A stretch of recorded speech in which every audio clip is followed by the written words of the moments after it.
Baseball season is officially here. Old Mills Field down in Brainerd has sat pretty much unused for years, but the Bees have returned to build their hive. Bemidji State running back Jalen Fry hasn't played a down of football in 2.5 years. Football isn't the only fall sport getting ready for the upcoming season.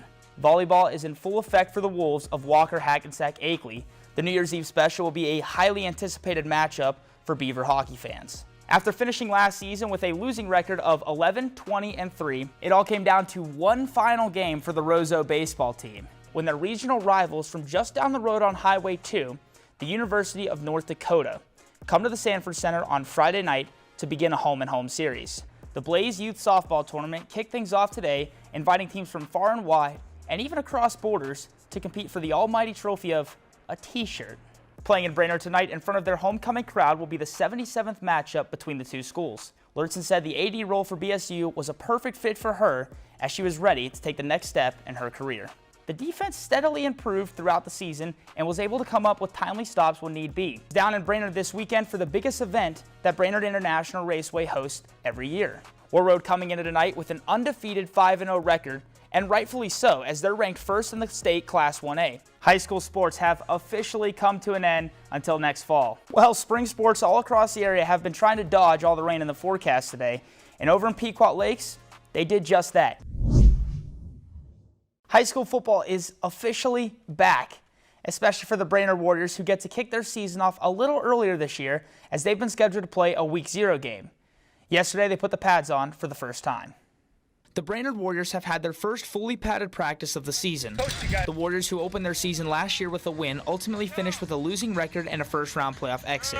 With the younger team coming up through the ranks, though, this year, the Warriors are looking to get back to basics. When you are maybe a little bit more inexperienced and don't maybe have as many people coming back, you just got to get good at the basics and good at the foundation things. You can't get crazy with all kinds of stuff, and I think coaches can sometimes get overwhelmed and try to throw all kinds of different things in there. But in reality, it's just going back to what you got to do to be good, and to be a good football team, you got to block, you got to tackle, you got to play aggressive, you got to play fast, and for us to play fast is to be confident in what we're doing. Football is the ultimate team sport, which means that confidence comes from good communication, trust, and teamwork, which is something the Warriors are looking to drill into the culture this year.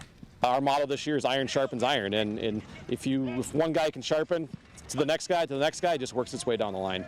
Knowing your role and trusting the man next to you. We have a term here, it's called carry the shield. It's having trust in the man next to you, knowing that he's going to do his job and you got to have trust that you're going to do your job. Trust is something you can't just have, though it's something that has to be earned. And for the few starters that are returning this year, it falls on them to step up and carry the biggest shields. I've been playing football my whole life, and I've been able to watch the older guys lead us, and that's shown us, all of us, how to be good leaders. When you lose a lot of pieces to the puzzle, it can make things difficult to build the big picture. But with so many guys leaving, it opens the door for new guys to step up and for coach to see what new pieces are available and how they can be used to build a new picture. It's actually been a real big learning curve. We used to be a solid, heavy inside run, and now we just moved to a lot of outside runs, and it's quite a big difference to me anyways. We used to be a head down running, now we're got to be a little bit quicker, faster.